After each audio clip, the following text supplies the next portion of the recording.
Hi guys, എല്ലാവരും എന്ത് ചെയ്യുന്നു? സുഖമായിട്ടിരിക്കുന്നു. ഞാനും സുഖമായിരിക്കുന്നു. ഞാനിപ്പോൾ ഒരു സ്ഥലത്ത് പോയിട്ട് വന്നതാണ്. എവിടെയാണ് എന്നെൻ്റെ അടുത്ത് ചോദിച്ചാൽ, നമ്മൾ ക്രിസ്മസിനൊരു ചെറിയ പുൽക്കൂട് ഉണ്ടാക്കുന്ന പരിപാടിയിലാണ്. അപ്പം നമ്മൾ വിചാരിച്ചു എല്ലാവരും കടയിൽ നിന്ന് പോയിട്ടല്ലേ പുല്ലൊക്കെ വാങ്ങിക്കുന്നത്, അതിൽ വെക്കാൻ വേണ്ടി. അപ്പോൾ നമുക്ക് വീടിൻ്റെ മുകളിലൊരു പാറയുണ്ട്, അവിടെ ഇഷ്ടം പോലെ പുല്ലുണ്ട്. അപ്പോൾ നമ്മൾ വിചാരിച്ചു അവിടെ പോയി പുല്ല് പറിച്ച് പുൽക്കൂട് ഉണ്ടാക്കാമെന്ന് വിചാരിച്ചു. എനിക്കിതൊക്കെ എക്സ്പീരിയൻസ് ചെയ്യാൻ ഭയങ്കര ഇഷ്ടമാണ്.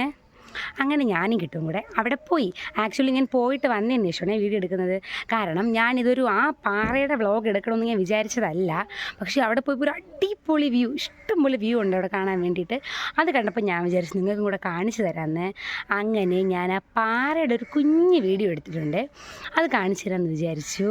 ഞാൻ പറഞ്ഞില്ലേ, പോയിട്ട് വന്നതിന് ശേഷമാണ് ഞാനിപ്പോൾ ഇൻട്രോ എടുക്കുന്നത്. അപ്പം നമുക്ക് പാറ കാണാം. അങ്ങനെ പുല്ല് വെട്ടാനുള്ള കത്തിയൊക്കെ എടുത്ത് നമ്മൾ ഇറങ്ങി. ഞാൻ ആദ്യമായിട്ടാണ് ഇങ്ങനെ ഒരു കത്തി കൈ പിടിക്കുന്നേ. കണ്ടോ ഗൈസ്, ഇതാണ് നമുക്ക് കയറി പോവേണ്ട വഴി. നമ്മുടെ വീട്ടിൽ നിന്ന് കുറച്ചൊന്ന് മുകളിലോട്ട് കയറിയാൽ മതി, നമ്മൾ ഇവിടെ എത്തും. ഇവിടെ നിന്നാണ് നമ്മളിനി നേരെ പോകേണ്ടത്. കാണുമ്പോൾ കാടിൻ്റെ പ്രതീതിയുണ്ടല്ലേ. അങ്ങനെ നടന്ന് ഞാൻ പോകാൻ പോവാണ്. ഞാൻ ഏകദേശം ഒരു 3 വർഷം ആവാറായി നമ്മുടെ കല്യാണം കഴിഞ്ഞിട്ട്. പക്ഷേ ഞാൻ ആകെ 2 വട്ടം ഈ പാറയിൽ പോയിട്ടുള്ളൂ. അത് വൈകിട്ടാണ് പോയത്. ഇതിപ്പോൾ ഉച്ചയാണ്, ഡാഡ് ഉറങ്ങി കിടക്കുവാണ്. ഡാഡിൻ്റെ നാത്തൂൻ്റെ കയ്യിൽ ഏൽപ്പിച്ചിട്ട് നമ്മൾ ഇറങ്ങിയതാണ്. ഇത് കണ്ടോ, നമ്മൾ പോകുന്ന വഴിക്ക് റബ്ബറിൻ്റെ പാല് ഇങ്ങനെ എനിക്ക് കുറച്ച് ഡീറ്റെയിൽ ആയിട്ട് അറിയില്ല, പാലിങ്ങനെ വീണ്ടും കിടക്കുന്നതാണ്. അപ്പോൾ ഞാൻ നിങ്ങൾക്ക് കൂടെ കാണിക്കാൻ വേണ്ടി അതിനെ എടുത്തതാണ്. ദേ നമ്മൾ മുകളിലോട്ട് കയറാൻ പോവാണ്. കിട്ടും പിന്നെ ഏത് കുത്ത് കയറ്റും ചാടി കയറിക്കോളും. ഞാൻ മുമ്പേ പറഞ്ഞിട്ടില്ലേ, കിട്ടും ഭയങ്കര എനർജിയാണ്. ഞാനും ബാക്കിൽ നിന്ന് നടക്കുന്നുണ്ട്. നമ്മൾ കുറച്ച് ഫ്രണ്ടിലോട്ട് വരുമ്പോഴത്തേക്കും നേരെ കാണുന്നത് ഈ കാണുന്ന പാറകളാണേ.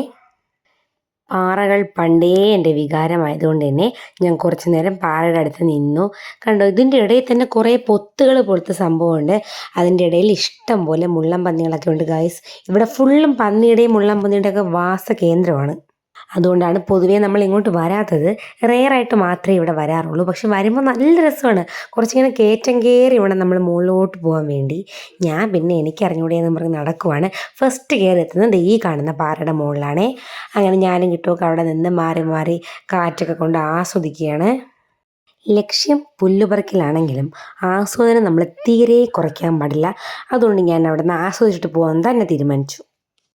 നമ്മളിപ്പോൾ കാണുന്നത് ഒരു പാറയാണ്. ആ പാറയുടെ മുകളിലാണ് ഞാൻ നിൽക്കുന്നത്. ഇതുപോലെ കുറേ പാറയുണ്ട് ഇവിടെ. ഇനി നമുക്ക് ഇവിടെ നിന്ന് നടന്ന് പുല്ലുള്ള സ്ഥലത്തോട്ട് പോവാം. നമ്മൾ നിന്ന പാറയിൽ നിന്ന് കുറച്ച് ഫ്രണ്ടിലോട്ട് നമ്മൾ നടക്കുമ്പോഴത്തേക്കും നമ്മളെ വെൽക്കം ചെയ്യുന്നത് ഇങ്ങനൊരു വ്യൂ ആണ്. ഇവിടെ നമ്മൾ താഴോട്ട് വേണം ഇറങ്ങാൻ വേണ്ടിയിട്ട്. കിട്ടു ചാടി അങ്ങ് ഇറങ്ങിപ്പോയി. പക്ഷെ ഞാൻ അവിടെ കുടുങ്ങി ഗൈസ്, എനിക്ക് ഇറങ്ങാൻ തീരെ പറ്റിയില്ല. ഞാൻ പിന്നെ നിരങ്ങിയൊക്കെയാണ് ഇറങ്ങിയത്. എങ്ങനെയായാലും ഞാൻ പിന്നെ താഴെ എത്തിയിട്ടുണ്ട് കഷ്ടപ്പെട്ട്. ഗൈസ്, ഈ കാണുന്നതാണ് നമ്മുടെ പുല്ല്. ഇതുപോലത്തെ കുറേ പുല്ലിവിടെ ഉണ്ട്. നമ്മൾ ഈ പുല്ലാണ് പറിക്കാൻ പോകുന്നത്. കണ്ടോ, ഇത് കണ്ടോ, തെറ്റിയുടെ കായാണ്. ഇതുപോലത്തെ പുല്ലിവിടെ ഫുള്ളും ഉണ്ട്. നമ്മൾ ഇതിൽ നിന്നാണ് നമുക്ക് പുൽക്കൂട് വയ്ക്കാൻ ആവശ്യമുള്ള പുല്ല് പറിച്ചെടുക്കാൻ പോകുന്നത്. നമ്മളിപ്പോൾ ഇറങ്ങിപ്പോകുന്ന സൈഡ് ഫുള്ളും നമുക്ക് ആവശ്യമുള്ള പുല്ലുകളും അതുപോലെ കുറേ ചെടികളും മരങ്ങളും ഒക്കെയാണ് നിൽക്കുന്നത്. നമ്മൾ ഇങ്ങനെ കുത്തനെ ഒരു ഇറക്കമാണിത്. നമ്മൾ പതിയെ ഇങ്ങനെ ഇറങ്ങിയൊക്കെ പോകണം. കിട്ടുവിൻ്റെ പാതയിലൂടെ ഞാനും കിട്ടുവിൻ്റെ ബാക്കിൽ നിന്ന് നടന്ന് പോവാണ്. ചെറിയ ബുദ്ധിമുട്ടാണ് ഇറങ്ങാൻ വേണ്ടി. ഞാൻ പറഞ്ഞു, എനിക്കിതൊക്കെ എക്സ്പീരിയൻസ് ചെയ്യാൻ ഇഷ്ടമായതുകൊണ്ടാണ് നമ്മളിങ്ങനെ പുല്ല് പറിച്ച് പുൽക്കൂട് വയ്ക്കാൻ തീരുമാനിച്ചത്. ആ ഇറക്കം ഇറങ്ങി നമ്മൾ നേരെ കാണുന്നത് ഇങ്ങനൊരു വ്യൂവും ഇതുപോലെ കാട് പോലത്തെ ഒരു സ്ഥലവുമാണ്. അതിൻ്റെ ചുറ്റിലും ഇങ്ങനെ കുറേ പാറകളുണ്ട്. വലിയൊരു പാറയാണ്. ആ പാറയുടെ 4 സൈഡിലുമായിട്ട് ഇതുപോലെ കുറേ ചെടികളും പുല്ലുകളും. നേരെ നോക്കുമ്പോഴത്തേക്കും ആകാശവും കാണാം. നമുക്ക് പുൽക്കൂടിൻ്റെ ടോപ്പിൽ വയ്ക്കാൻ വേണ്ടിയിട്ടുള്ള പുല്ലുകളാണ് നമ്മൾ ആദ്യം പറിക്കുന്നത്. ഇത് ഇത്രയും പറിച്ച് നമുക്കൊന്ന് സ്റ്റോർ ചെയ്യാം. അങ്ങനെ ഇതാക്കിയിട്ട് കുറേ പുല്ലുകൾ അവിടെ നിന്ന് പറിച്ചുകൊണ്ടിരിക്കുകയാണ്. ഞാൻ പിന്നെ ഇതൊന്നും അറിയാത്ത പോലെ ഇരുന്ന് കാഴ്ചയും കണ്ട് വീഡിയോ എടുത്തുകൊണ്ടിരിക്കുകയാണ്. ഞാൻ എവിടെ പോയാലും സണ്ണെന്നെ കിസ് ചെയ്യും ഗൈസ്, കണ്ടു. അങ്ങനെ ഞാൻ പാറ ആസ്വദിച്ചുകൊണ്ടിരിക്കുകയാണ്. കിട്ടും അവിടെ ഇരുന്ന് പുല്ല് പറിച്ചുകൊണ്ടിരിക്കുകയാണ്. നമ്മൾ കടയിൽ പോയി വാങ്ങിക്കുന്നതിനെക്കാട്ടിയും നല്ലൊരു എക്സ്പീരിയൻസ് അല്ലേ ഇങ്ങനെയൊക്കെ ഒന്ന് ചെയ്യുന്നത്. നിങ്ങളെ വീട്ടിൽ പരിസരത്തൊക്കെ ഇങ്ങനെ ഉണ്ടെങ്കിൽ നിങ്ങൾ അവിടെ പോയി പുല്ല് പറിച്ച് പുൽക്കൂട് വയ്ക്കണം. അപ്പോഴാണ് ആ വൈബ് കിട്ടുന്നത്. ഓരോ സ്ഥലത്തായിട്ട് നമ്മളിങ്ങനെ കട്ട് ചെയ്ത് വെച്ച പുല്ലുകളെടുത്ത് ഞാൻ അതിനെല്ലാം കൂടെ ഒരുമിച്ച് കൊണ്ട് വയ്ക്കാൻ വേണ്ടി പോവാണ്. കട്ട് ചെയ്യുന്നതനുസരിച്ച് കൊണ്ടുവച്ച് കഴിഞ്ഞാൽ പിന്നെ നമുക്ക് ലാസ്റ്റ് പാടില്ലല്ലോ. അങ്ങനെ കിട്ടു പറിച്ച് എൻ്റെ കയ്യിലോട്ട് തന്നു. ഞാനതിനെല്ലാം കൂടെ ഒരുമിച്ച് ഒരു സ്ഥലത്ത് കൊണ്ട് ശേഖരിച്ച് വെച്ചു. കണ്ടോ, നല്ല വെയിലുണ്ട്. നമ്മൾ ഉച്ച സമയത്താണ് ഇറങ്ങിയത്. അത്യാവശ്യം നല്ല പാടാണിത് പറിക്കാൻ വേണ്ടി. നമ്മളെ കൈ മുറിയാൻ സാധ്യതയുണ്ട്. അങ്ങനെ കിട്ടും അവിടെ പുല്ല് പറിക്കുന്നതൊക്കെ കണ്ട് ഞാനവിടെ നിന്നിട്ട് എനിക്ക് പുല്ല് പറിക്കേണ്ട മോഹം കൂടിയത് കൊണ്ട് മാത്രം ഞാൻ പുല്ല് പറിക്കാൻ പോയി. കിട്ടും എൻ്റെ അടുത്ത് മര്യാദയ്ക്ക് പറഞ്ഞാണ് നിനക്ക് പറ്റിയ പണിയല്ല ഇതെന്ന്. പക്ഷേ എനിക്ക് കട്ട് ചെയ്തേ പറ്റുള്ളൂ എന്ന് പറഞ്ഞ് ഞാനും പോയി. അതിൻ്റെ പണി എനിക്ക് നന്നായി കിട്ടി ഗൈസ്. എൻ്റെ കൈ ഫുള്ളും മുറിഞ്ഞു, അതുപോലെ തന്നെ കൈ മൊത്തവും ചൊറിച്ചിലുമായി. പിന്നെ എന്നെ മാറ്റി അവിടെ കൊണ്ടിരുത്തിയിട്ട് കിട്ടു തന്നെ പുല്ല് പറിക്കാൻ തുടങ്ങി. അതിനുശേഷം നമ്മൾ പറിച്ച പുല്ലെല്ലാം കൂടെ ഇങ്ങനെ കെട്ടി റെഡിയാക്കി വെച്ചു. അപ്പോഴത്തേക്കെന്താ ഒരു കിടിലൻ വ്യൂ കണ്ടു. ഞാൻ നിങ്ങൾക്ക് കാണിച്ചു തരാം. എൻ്റെ പൊന്നടാവേ വിഷയം. നമ്മളിങ്ങനെ നോക്കി നിന്ന ടൈം കൊണ്ട് പെട്ടെന്ന് ആകാശത്തിൻ്റെ ആ കളറ് മാറി ഇങ്ങനെ ഒരു തിളക്കം ഇങ്ങനെ വരാൻ തുടങ്ങി. ഇത് ഞാൻ എൻ്റെ ലൈഫിൽ ആദ്യമായിട്ടാണ് ഇങ്ങനെ കാണുന്നത്. എനിക്കാണെങ്കിൽ ഭയങ്കര സന്തോഷമായി. കണ്ടോ, നോക്കിക്കൊണ്ട് നിൽക്കരുത്, ഇങ്ങനെ തിളങ്ങി വരുവാണ് ആകാശം. പക്ഷേ എനിക്ക് അറിയത്തില്ല ഇത് വീഡിയോയിൽ എങ്ങനെയാണ് നിങ്ങൾക്ക് കാണുന്നത്. പക്ഷെ നേരിട്ട് കാണുമ്പോൾ ആ മേഘത്തിൻ്റെ ഇടയിൽ നിന്ന് ഒരു ഇങ്ങനെ ഫ്ലാഷ് അടിച്ചതുപോലെ ഒരു ലൈറ്റ് ഇങ്ങനെ വരുമായിരുന്നു, ഇങ്ങനെ റിഫ്ലക്ഷൻ പോലെയൊക്കെ. ഭയങ്കര രസമായിരുന്നു. ഞാനും കിട്ടും അത് കണ്ട് ഇങ്ങനെ അന്തം വിട്ട് നിൽക്കുവാണ്. കിട്ടുവിൻ്റെ ഫോണിൽ ക്യാപ്ചർ ചെയ്യുന്നു, ഞാൻ എൻ്റെ ഫോണിൽ ക്യാപ്ചർ ചെയ്യുന്നു. പെട്ടെന്ന് വന്നൊരു പ്രതിഭാസമാണ് ഗൈസ് ഇത്. ഇത് കണ്ടപ്പോൾ എനിക്ക് ഭയങ്കര സന്തോഷമായി. കാരണം ഇങ്ങനെ കാണാമെന്ന് എക്സ്പെക്റ്റ് ചെയ്തല്ലല്ലോ നമ്മൾ വന്നത്. നമ്മൾ വന്ന ടൈം എന്തായാലും കൊള്ളാം, ഉച്ച സമയമാണ്. സാധാരണ ഈവനിങ്ങാണ് ഇത്രയും നല്ല വ്യൂ കാണാൻ പറ്റുന്നത്. പക്ഷേ ഇത് ഉച്ചയ്ക്ക് കണ്ട ഒരു വ്യൂ എനിക്ക് ഭയങ്കരമായിട്ട് ഇഷ്ടമായി. നമ്മൾ കുറേ സമയം നോക്കി നിന്നു, പക്ഷെ അത് പെട്ടെന്ന് തന്നെ അപ്രത്യക്ഷമായി കേട്ടോ. അങ്ങനെ അവിടെ നിന്ന് കുറേ ഷോയൊക്കെ കാണിച്ച് കാഴ്ചകളൊക്കെ കണ്ടുകൊണ്ട് നിൽക്കുവാണ്.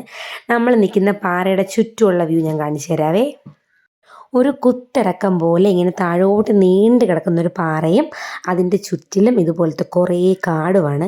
ഇതിങ്ങനെ റൗണ്ട് ചെയ്ത് വന്ന് നമുക്ക് നേരെ കാണാൻ പറ്റുന്നത് നമ്മൾ കണ്ട നേരത്തെ ആ വ്യൂവും കൂടെയാണ്. ഏകദേശം ഒരു 5 മിനിറ്റ് ആ വ്യൂ അവിടെ അങ്ങനെ തന്നെ ഉണ്ടായിരുന്നു. അത് കഴിഞ്ഞപ്പോഴത്തേക്ക് നമ്മൾ തിരിച്ചിറങ്ങാൻ വേണ്ടി തീരുമാനിച്ചു. കിട്ടുപുല്ലും കൊണ്ട് ഫ്രണ്ടിലോട്ട് പോയി. ഞാൻ നടക്കാൻ വയ്യാത്തത് കൊണ്ട് കമ്പൊക്കെ കുത്തിയാണ് നടന്നു പോകുന്നത്. കിട്ടു എന്നെ കാട്ടിൽ ഉപേക്ഷിച്ചു. അങ്ങനെ നമ്മൾ നിന്ന സ്പോട്ടിൽ നിന്ന് കുറച്ച് മുകളിലോട്ട് കയറി നമ്മൾ പോകുമ്പോഴത്തേക്കും ഇങ്ങനൊരു വ്യൂ ഉണ്ട് അവിടെ കാണാൻ വേണ്ടിയിട്ട്. ഇത് പാറയൊക്കെ പൊട്ടിച്ചിട്ടുണ്ട് കേട്ടോ ഇതിൻ്റെ ഇടയിൽ. ഇവിടെ നിന്ന് നമ്മൾ നോക്കുമ്പോഴത്തേക്കും വേറൊരു കിടിലൻ വ്യൂ ആണ്. സത്യത്തിൽ ഗൈസ് ഇങ്ങനൊരു സ്പോട്ട് ഉണ്ടെന്ന് എത്ര പേർക്കറിയാം? ആർക്കും അറിയാൻ വഴിയില്ല. ഇവിടെ ഉള്ളവർക്ക് മാത്രമായിരിക്കും ഇത് അറിയുന്നത്. പക്ഷെ വന്ന് കണ്ടാൽ ഭയങ്കര രസമാണ്. ഞാൻ പിന്നെ ആ പാറകളൊക്കെ കുറച്ച് നേരം നിന്നു. എൻ്റെ കാലൊക്കെ അത്യാവശ്യം നന്നായിട്ട് ചൊറിയുന്നുണ്ടായിരുന്നു. അങ്ങനെ അവിടെ നിന്നപ്പോഴത്തേക്കും കുറേ തെറ്റിക്കായുണ്ട്. എനിക്ക് കഴിക്കണമെന്നുണ്ടായിരുന്നു. എന്തെങ്കിലും ജീവികൾ കഴിച്ചായിരിക്കുമെന്ന് കിട്ടും, എന്നെ കഴിക്കാൻ സമ്മതിച്ചില്ല. പിന്നെ അവിടെ നിന്ന് ഇറങ്ങി വീണ്ടും നമ്മൾ ഫ്രണ്ടിലോട്ട് നടക്കുവാണ്. മുൻപ് 2 പ്രാവശ്യം വന്നിട്ടുണ്ടെങ്കിലും ഞാൻ ഈ സ്ഥലം ഇത്ര നന്നായിട്ട് എക്സ്പ്ലോർ ചെയ്യുന്ന ഈ ഫസ്റ്റ് ടൈമാണ്. ഇതൊക്കെ ഞാൻ ആദ്യമായിട്ടാണ് കാണുന്നത്. അങ്ങനെ അവിടെ വന്നിരുന്നു. അവിടെ നിന്ന് ഫ്രണ്ടിലോട്ട് നോക്കുമ്പോഴത്തേക്കും വീണ്ടും ഇങ്ങനെ ഇറങ്ങി പോകാൻ പറ്റുന്ന കുറച്ച് പാറകളാണുള്ളത്. അവിടെ നോക്കുമ്പോൾ ഇങ്ങനൊരു കാഴ്ച കാണാം. ഭയങ്കര രസമാണ്, നല്ല കാറ്റുണ്ട്. ഈ കോടമഞ്ഞ് മൂടിയതുപോലെയാണ് ഇവിടെ കാണാൻ പറ്റുന്നത്. ഈ ഉച്ചയ്ക്കൊക്കെ എങ്ങനെയാണ് കോടമഞ്ഞത് ഇങ്ങനെ അത്ഭുതപ്പെട്ടു. കോടമഞ്ഞിൻ്റെ പിന്നെ ഉച്ചയെന്നോ രാത്രിയെന്നോ പകലെന്നോ വ്യത്യാസമൊന്നുമില്ല. ഇവിടെ ഇടയ്ക്കിടയ്ക്ക് ഇങ്ങനെയൊക്കെ വരാറുണ്ട് ഗൈസ്. നല്ല ക്ലൈമറ്റാണ്. അങ്ങനെ അവിടെ നിന്ന് നേരെ ആ പാറകളിൽ കൂടെ ഇങ്ങനെ ഇറങ്ങി വേണം നമ്മൾ താഴോട്ട് പോകാൻ വേണ്ടി. അങ്ങനെ പോകുമ്പോൾ നമുക്കൊരു കിടിലൻ വ്യൂ കാണാൻ പറ്റും. ഞാൻ കാണിച്ചു തരാം നിങ്ങൾക്ക്. താഴോട്ട് ഇറങ്ങുക എന്നുള്ളത് കുറച്ച് ദുസ്സഹമായ പരിപാടിയാണ്. എന്നാലും നമുക്ക് കാഴ്ച കാണണമെങ്കിൽ നമ്മൾ ഇറങ്ങിയല്ലേ പറ്റൂ. അതുകൊണ്ട് ഞാൻ ഇടയ്ക്ക് മരത്തിലൊക്കെ പിടിച്ച് ചാടി ഇറങ്ങാൻ തന്നെ തീരുമാനിച്ചു.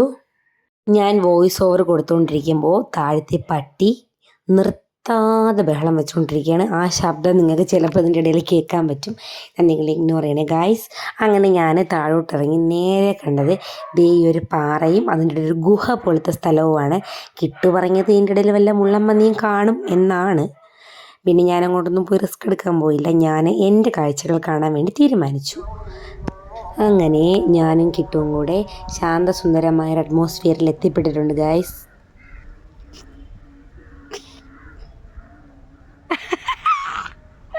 Domestic violence. ഇവിടെ ദേ ഇതുപോലെ വ്യത്യസ്തമായിട്ടുള്ള കുറേ ചെടികളൊക്കെയുണ്ട്. അത് കഴിഞ്ഞ് ഞാൻ ദേ കയറി പോകുന്നതാണ് ഞാൻ പറഞ്ഞ എനിക്ക് ഏറ്റവും ഫേവറേറ്റായിട്ട് ഇവിടെ തോന്നിയിട്ടുള്ള ഒരു സ്ഥലമെന്ന് പറയുന്നത്. ഇതൊരു ചെറിയ പാറയാണ്. ഇതിൻ്റെ പുറത്ത് നമുക്ക് കയറി നിൽക്കാനും അതുപോലെ ഇരിക്കാനും പറ്റും. അങ്ങനെ ഇരുന്ന് നിന്നൊക്കെ നമ്മൾ നോക്കുമ്പോൾ അടിപൊളി വ്യൂ കാണാൻ പറ്റും. ഞാൻ ഒരു വിധത്തിൽ വലിഞ്ഞ് അതിൻ്റെ മേളിലൊക്കെ കയറിയിട്ടുണ്ട്. ഭയങ്കര രസമാണ് കേട്ടോ ഇങ്ങനെ കയറി നിൽക്കാൻ വേണ്ടിയിട്ട്. സത്യത്തിൽ എനിക്ക് ഈ സ്ഥലത്തിന് ഒരു ഒളിച്ചിരിക്കുന്ന പാറ എന്നൊക്കെ വിളിക്കാനാണ് ഇഷ്ടം. കാരണം ആർക്കും അറിയത്തില്ല ഇത്രയും നല്ലൊരു സ്ഥലം ഇവിടെ ഉണ്ട് എന്നുള്ളത്. നിങ്ങൾക്ക് ആർക്കെങ്കിലും ഇത് എക്സ്പീരിയൻസ് ചെയ്യണം, എക്സ്പ്ലോർ ചെയ്യണം എന്നൊക്കെ ഉണ്ടെങ്കിൽ നിങ്ങൾ ധൈര്യമായിട്ട് വന്നോളൂ. നമ്മൾ നിങ്ങളെ അവിടെ കൊണ്ടുപോകാം. നല്ല രസമാണ്. ആർക്കെങ്കിലും ആഗ്രഹം ഉണ്ടെങ്കിൽ എൻ്റെ അടുത്ത് പറയണേ. അത്രയ്ക്ക് രസമാണ് വന്നിരിക്കാൻ വേണ്ടിയിട്ട്. ഈവനിങ് ടൈമിൽ വരുന്നതാണ് കൂടുതൽ രസം. പക്ഷെ ഞാൻ പറഞ്ഞില്ലേ പെട്ടെന്ന് തീരുമാനിച്ചതാണ് ഇങ്ങനെ പുല്ല് പറിക്കാൻ വരണമെന്നൊക്കെ. അതുകൊണ്ട് നമ്മൾ ഉച്ച സമയത്ത് വന്നതാണ്. എന്നാലും ഭയങ്കര രസമാണ്. നല്ല തണുത്ത കാറ്റും അടിപൊളി ആംബിയൻസും ഒക്കെയാണ്. അങ്ങനെ അതൊക്കെ കണ്ട് സുഖമായി സന്തോഷമായി നമുക്ക് ഇരിക്കാൻ പറ്റും. ഈവനിങ് വന്നു കഴിഞ്ഞാൽ കുറച്ചുകൂടെ ഭംഗിയാണ്. ഞാൻ എപ്പോഴെങ്കിലും ഈവനിങ് വരുന്ന ടൈമിൽ നിങ്ങൾക്ക് ഒന്നുകൂടെ വീഡിയോ എടുത്ത് കാണിച്ചു തരാവേ. എന്താ കണ്ടില്ലേ എപ്പോഴാണ് ആകാശത്തിൻ്റെ ആ ഒരു നിറമൊക്കെ മാറി വേറെ ഒരു രൂപത്തിലാവുന്നതെന്ന് പറയാൻ പറ്റത്തില്ല. അത്ര രസമാണ്. ഞാൻ ഉച്ച സമയത്ത് ഭയങ്കര സന്തോഷവതിയായി ഗൈസ്.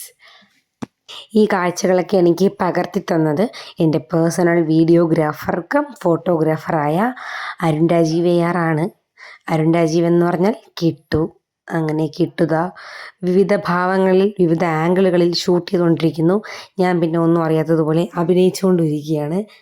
പിന്നെ നമ്മൾ അവിടെ നിന്ന് ഇറങ്ങി നേരത്തെ നമ്മൾ പറിച്ച പുല്ലും കൊണ്ട് വരുവാണ്. ഇനി ഞാൻ വീഡിയോ എടുക്കാൻ വേണ്ടി മാത്രം പുല്ലെടുത്ത് കയ്യിൽ വെച്ചിട്ട് നടന്നതാണ്. എന്നെക്കൊണ്ട് മുടിയല്ലേ ഗായ്സ്. ഞാൻ ഭയങ്കര ടയേർഡാണ്. പെട്ടെന്ന് തന്നെ ടയേർഡാവും. അതുകൊണ്ട് കിട്ടു തന്നെയാണ് അതും കൊണ്ട് പോയത്. ഞാൻ വീഡിയോ എടുത്തതിന് ശേഷം കിട്ടുവിൻ്റെ കയ്യിൽ പുല്ലൊക്കെ കൊടുത്ത് വീണ്ടും നടന്നു. നമുക്ക് ആവശ്യമുള്ള പുല്ലെല്ലാം കിട്ടി. അവിടുത്തെ കുറേ വൈബൊക്കെ ആസ്വദിച്ച് ഞാനും കിട്ടുവും കൂടെ തിരിച്ച് വീട്ടിലോട്ട് പോവാണ്. ഇനി പോകുന്ന വഴി കാണിച്ചു തരാം. നമ്മൾ മുകളിലോട്ട് കയറുന്നതിനെക്കാട്ടും ബുദ്ധിമുട്ടാണ് താഴോട്ട് ഇറങ്ങാൻ വേണ്ടിയിട്ട്. കാരണം ഇങ്ങനെ കുടുകൂടാന്ന് നമ്മളിങ്ങനെ ഓടണം. അങ്ങനെയാണ് ആ ഇറക്കം വരുന്നത്. നമുക്ക് പതുക്കെ നടന്നിറങ്ങാം എന്ന് നമ്മൾ പ്രതീക്ഷിക്കേണ്ട. അതുകൊണ്ട് ഞാൻ സ്പീഡിലിങ്ങനെ ഇറങ്ങി പോവാണ്. ഒരുപാട് വഴികളുണ്ട്. നമുക്ക് ഏത് വഴി പോയാലും താഴെ എത്താം. ഇങ്ങനെയൊക്കെയുള്ള കാഴ്ചകൾ കാണുമ്പോൾ എനിക്ക് എന്തുകൊണ്ടാണ് ഇത്രയും സന്തോഷവും ഹാപ്പിനെസ്സും പീസും കിട്ടുന്നതെന്ന് എനിക്ക് ഇതുവരെയും മനസ്സിലായിട്ടില്ല. കണ്ടോ നല്ല പച്ചപ്പും ഹരിതാപയൊക്കെ ആസ്വദിച്ച് ഞാനും കിട്ടും നേരെ താഴെ എത്തി. അങ്ങനെ നമ്മൾ പുല്ലൊക്കെ പറിച്ച് പാറയുടെ താഴെ എത്തി. ഞാൻ സത്യത്തിൽ ഈ വ്ലോഗ് എടുക്കണമെന്ന് പറഞ്ഞ് വന്നതല്ല. പക്ഷേ ഈ ഒരു അടിപൊളി സംഭവം കണ്ടപ്പോൾ നിങ്ങളും കൂടെ കാണിച്ചു തരാമെന്ന് വിചാരിച്ചു. നിങ്ങൾക്ക് ഇഷ്ടമായെന്ന് വിചാരിക്കുന്നു. ചെറിയൊരു വീഡിയോ ആണ്. അപ്പോൾ നമ്മുടെ അടിപൊളി ക്രിസ്മസ് വിശേഷങ്ങളൊക്കെ ആയിട്ട് നമുക്ക് വഴിയെ കാണാം. അതുവരെ ഓക്കെ ബൈ.